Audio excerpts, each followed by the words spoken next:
Welcome to part 2 of lecture 15 on the chemistry of americium and curium.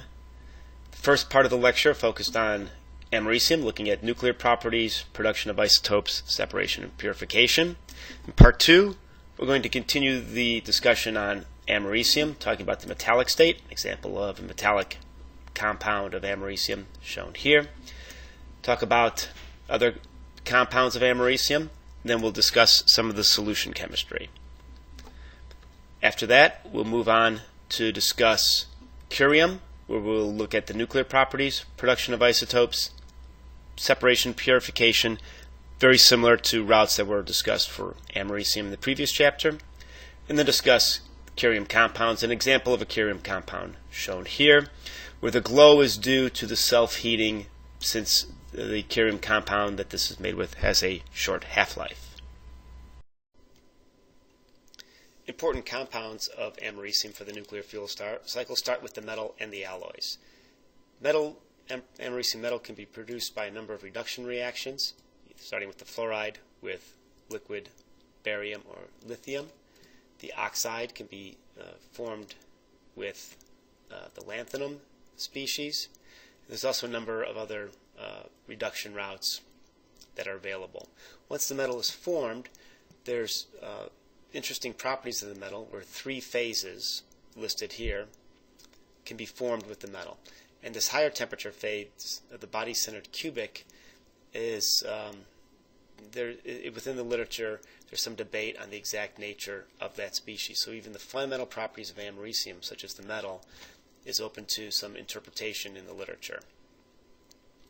The metallic properties are relatively non-magnetic, ductile, and there's a lot of interest in understanding the behavior of the metal properties due to the 5f electrons. These 5f electrons tend to delocalize under pressure, and this is also the reason why we get different structures from the hexagonal closed pack to the face-centered cubic and then this body-centered cubic. There's also some discrepancies between experiments and theories related to the formation of these different phases within the americium. A number of americium alloys have been prepared. The ones that are important for the fuel cycle, neptunium, plutonium, and uranium, those phase diagrams of the alloys are available. Other important americium compounds for the nuclear fuel cycle include oxides and hydroxides. 3 oxides have been examined and evaluated: the monoxide, the Am2O3, and the americium dioxide. There's difficulty in formation of the monoxide because of the instability of divalent americium. If one looks at the literature, there's ranges of the lattice parameters, which is always indicative that the compound is not stable and possibly further experiments should be performed. The Am2O3 is the trivalent americium. Can be prepared under reducing conditions at 600 degrees, and at higher temperature it oxidizes in air. There's phase transitions of this material, going from body-centered cubic to monoclinic between around 460 to 650 degrees, and monoclinic to hexagonal between 800 and 900 degrees C. From the phase diagram, one can see where the trivalent americium oxide species is preferentially formed as a function of the atomic percentage of oxygen. Americium dioxide is preferentially formed, and it can be produced by heating americium compounds in air or oxygen from 600 to 800 degrees. The main structure is face-centered cubic, and this face-centered cubic can expand due to radiation damage. The formation phase is shown here in the phase diagram of americium with oxygen. Higher oxides can be stabilized through the formation of mixed metal compounds, as shown here, since americium does have higher oxidation states. Neptunium hydroxide, which can be formed from the precipitation of americium 3 in basic solutions, is similar in isostructural to neodymium hydroxides. The compound can be can be crystalline but becomes amorphous due to radiation damage. The hydrolysis constants and the solubility constants are known, and this behavior between crystalline and amorphous variations is reflected in the KSP for. There's a number of organic americium compounds for the nuclear fuel cycle. Oxalates are important, or compounds that can be produced for purification and separation. Here's a list of a number of americium compounds with different organic ligands. Thionyl trifluoroacetone, TTA, is often used in separations. And oxalate is used as a starting compound for the precipitation of americium to the formation of the oxides. One of the important or an interesting consideration for the americium compounds are the resulting colors, and again that's due to the variation of the oxidation states of americium.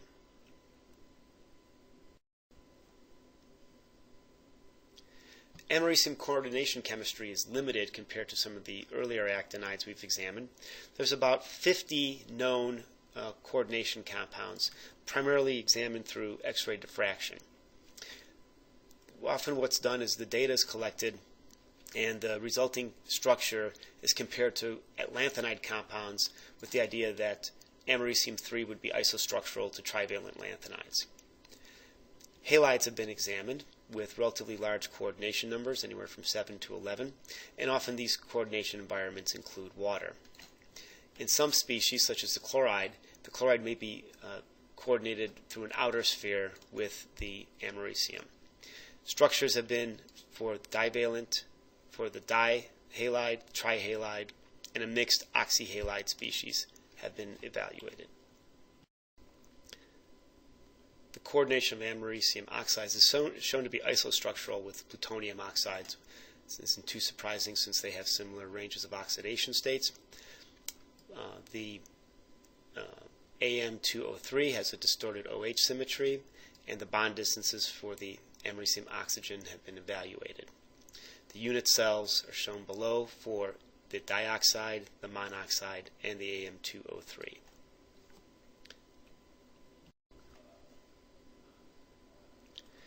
The organometallic chemistry of americium has been examined primarily with the CP ligands. The americium-3 CP compound has been examined and found to be isostructural to plutonium-3 species. Spectroscopy has indicated that this compound is highly ionic, and this information is used for calculations to discuss the 5F and 6D orbital interactions in the CP compound. The ring structure with the cyclooctatetraene ligand, the bis compound is shown here for americium, has been examined. This compound is shown to be isostructural with both plutonium and neptunium compounds. There's differences observed when compared to the plutonium and neptunium compound, particularly with some of the spectroscopy. There's an indication that the 5F electrons in the americium are tuner to form sigma bonds with the organic and do not participate, unlike the lighter actinides. We'll now turn our attention to curium. Curium has a number of isotopes from 237 to 251 as shown here. Important curium isotopes for chemistry include the 242, very short, relatively short-lived, about half a year, high degree of heat per unit mass. The curium 244, which is more widely available, longer half-life 18 years, activity as far as heat per unit mass is much less than the 242. And then the longer-lived isotope 248, with a half-life of 3 times 10 to the 5th years, is limited in quantity, say on the order of 10 to 20 milligrams, and this is often used for target production for the formation of transuranic elements. And here we see routes for the production of the 242 to the 248, which generally involve multiple neutron capture from lighter targets. An example of this successive neutron capture production for curium isotopes is shown here, where plutonium-242 eventually makes its way through capture, beta decay, can capture deuterium-244. Further capture on the curium-244 produces isotopes up to the 248. The even isotopes are favored in the production, mainly because of the higher fission cross-section for the odd A isotopes. One can achieve, from this you would see that the curium-248 would have a mixture of isotopes, extremely difficult to separate. However, pure curium-248 can be available from the alpha decay of californium-252. There were large campaigns to produce curium based upon initial kilo levels of plutonium. Curium-244 separations from this plutonium involved dissolution of the target and removal of plutonium by solvent extraction, and then americium curium separations based upon the ion exchange with or solvent extractions with weak amines in high lithium chloride solutions. We discussed this work in the previous americium section. Other separations with americium could include the oxidation of americium to the 5 and the precipitation of the americium-5 carbonate. The aqueous chemistry of americium is dominated by the trivalent state. It has 9 coordination with water, so a very high degree of coordination. And inorganic complexes of curium are very similar to the americium species, with many constants determined by, this is time-resolved laser fluorescence spectroscopy. Curium, like uranium, can undergo fluorescence. Americium also undergoes fluorescence, as we discussed. The lifetime of the americium compound of americium fluorescence is generally measured in nanoseconds. The curium is much larger, and we'll discuss this in a little bit in this lecture. The hydrolysis constants of americium have been evaluated, permitting the speciation diagram of americium, where we see that in most cases, this is an example of americium speciation as a function of sodium chloride concentration, where the americium species is trivalent, is a free metal, generally up to pH 6, and above pH 9 we get the dihydroxide. The primary oxidation state of curium in solution is trivalent. The UV visible spectroscopy is shown here, where there's absorbances between 375 and 400 nanometers. These absorbances are very sharp. The peaks are sharp due to F into F transitions, and again, because of their F to F transitions, not only are these peaks sharp, but the molar absorptivity is relatively low. Curium-4 can be formed, however, it's prepared and stabilized under some extreme conditions. Here's shown the UV visible spectroscopy of curium-4 in 15 molar cesium fluoride. This curium-4 species is really, it's metastable, and this is due to the fact that the curium has a half-filled f orbital.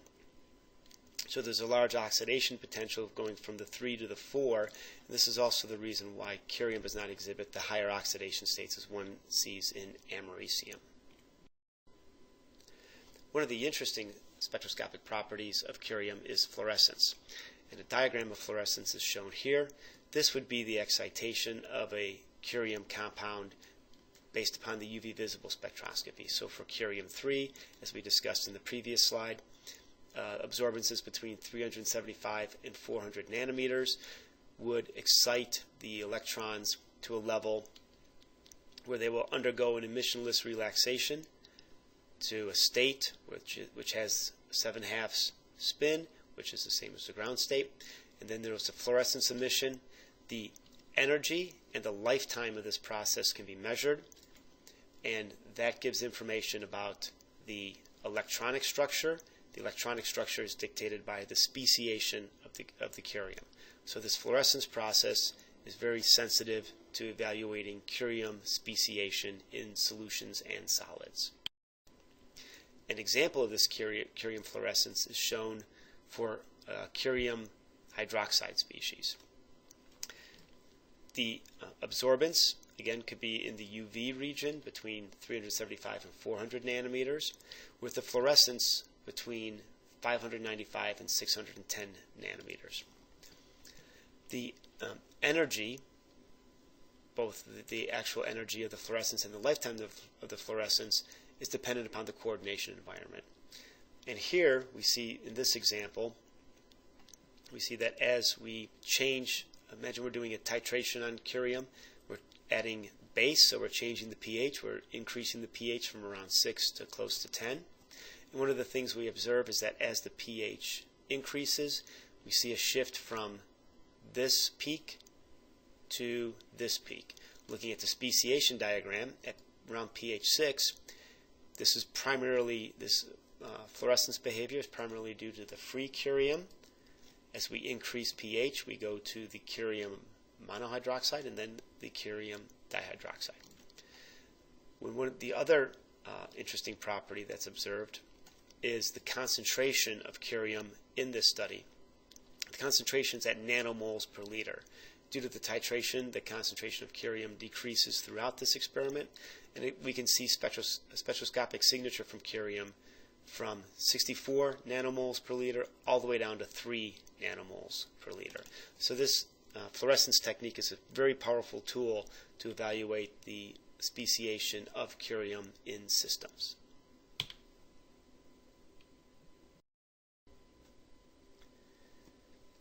Curium separations are very similar to what we've already described for americium. So this is just a review. Again, tributyl phosphate can be used, not at the high acid concentrations that are useful for plutonium and uranium, but at lower acid concentrations. HDEHP can be used in nitric and lithium chloride systems.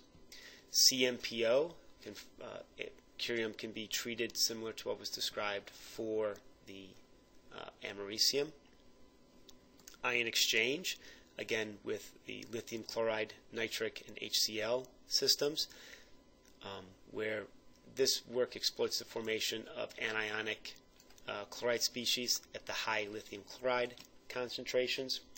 And then precipitations, particularly from americium, can be used by the fact of precipitating out the americium 5 carbonate species. And then any sort of purification based upon precipitation of curium can be done with hydroxide, oxalates, or fluoride, similar to the conditions that were described for trivalent americium. Curium metal can be produced very similar to the route that was described for americium, using the fluoride and barium or lithium, or reduction of the curium dioxide with a magnesium zinc alloy. The melting point of curium metal is higher than the lighter neptunium and neptunium to americium actinides, and it's similar to gadolinium. There's two structures, hexagonal close pack and face-centered cubic. That information is shown, the information on the metal phases, melting points, are shown here, and data on curium ions, including the ionization potentials and ionic radii, are listed here. The metal itself is susceptible to corrosion due to self-heating. Formation of oxides on the surface have been identified. This is primarily true with the curium-244, the shorter half-life. And alloys have been examined, the curium-plutonium phase diagram studied, and then curium compounds with noble metals. For instance, if one takes the dioxide and hydrogen, heats it up to about 1500 K in platinum, iridium, or rhodium, you can get a number of intermetallic species with curium. The oxides, there's two primary oxides, the trivalent CM203 and the tetravalent CM02.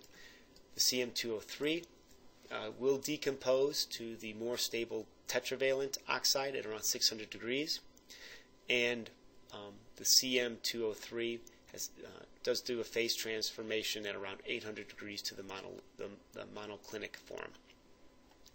Similar to the americium, the curium dioxide is the stable state and can be made by heating in air or under oxygen curium compounds, including oxalates or curium on resins, or even the curium trivalent oxide.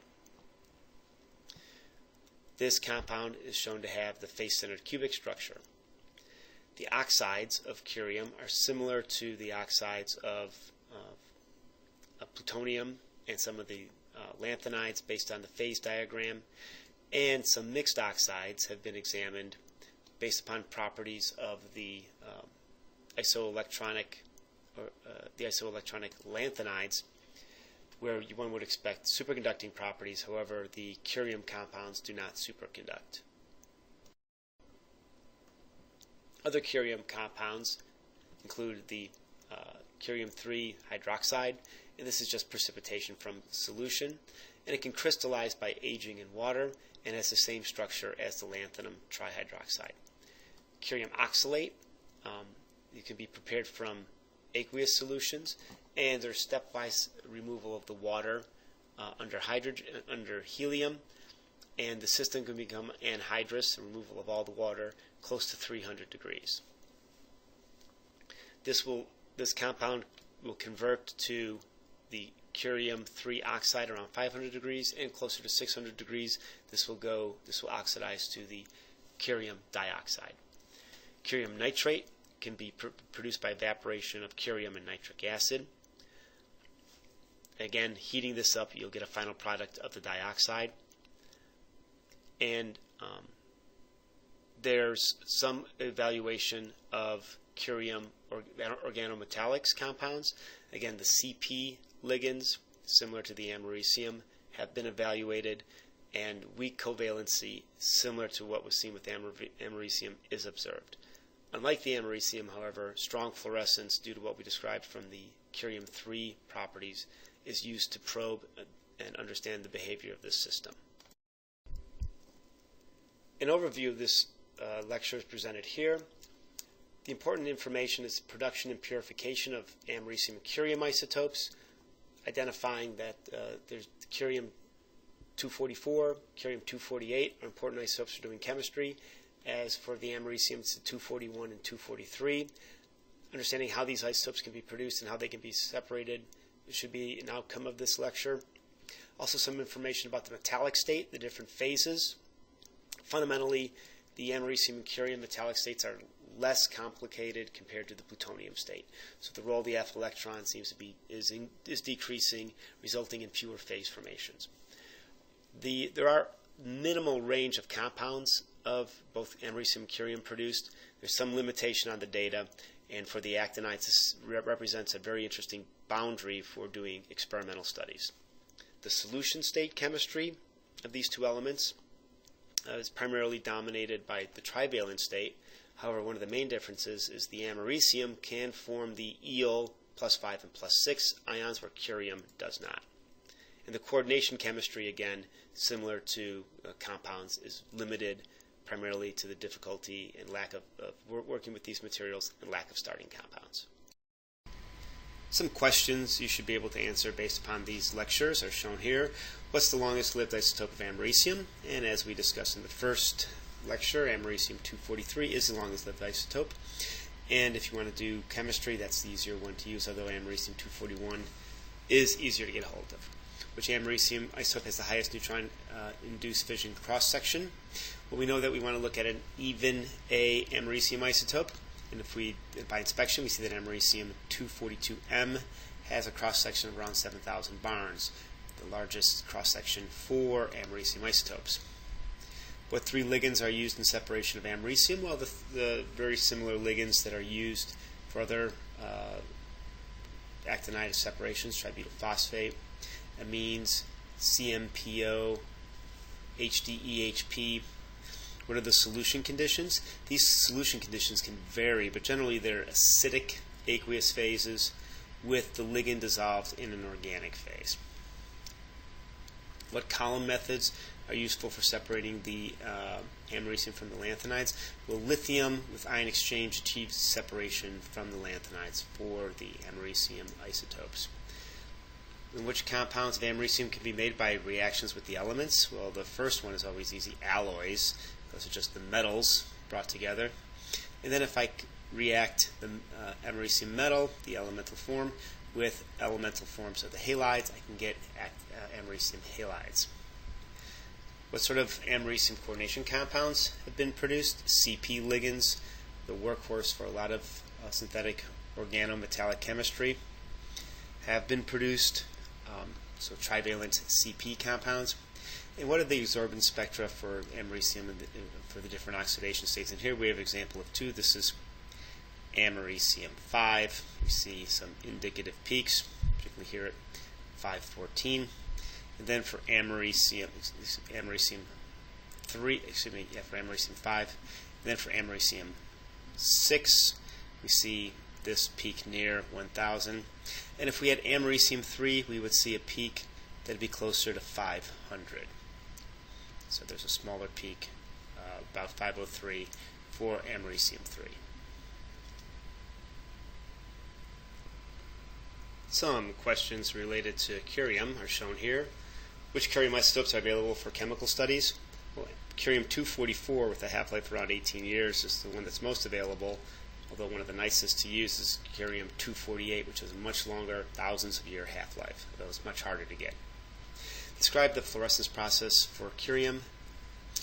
Well, what we see is that we use an optical route, so basically imagine like a laser tuned to a wavelength where the absorbance occurs, where the electron is excited to a higher energy state. There's a radiation-less relaxation, and then a de-excitation with emission of a photon. A good excitation wavelength is 375 if you look at the optical emission, or excuse me, the optical absorbance spectra for curium. You'll see that 375 is a reasonably good peak. 400 could also work. It also depends upon the strength of the laser system, but one thing you do notice is that the wavelength of the excitation will be less than the wavelength of the emission because of the energy change. What methods can be used to separate curium from americium? Well, we describe some of the column chromatography methods, but also a good method would be the oxidation of americium to the 5 or the 6 state, where curium cannot be oxidized to those states, and then achieve a separation from the oxidized americium from the non-oxidized curium. How many states does curium metal have, and what are the melting points? Well, curium metal has 2 states, double hexagonal close pack and face-centered cubic. And its melting point is around 1345 degrees C. So going from plutonium higher in the actinides, we see that we get fewer phases, and also the melting point goes up. What are the binary oxides of curium? Well, you have the trivalent, so CM2O3, and the tetravalent, CMO2, which will form upon heating in normal atmosphere. Well, that'd be the dioxide.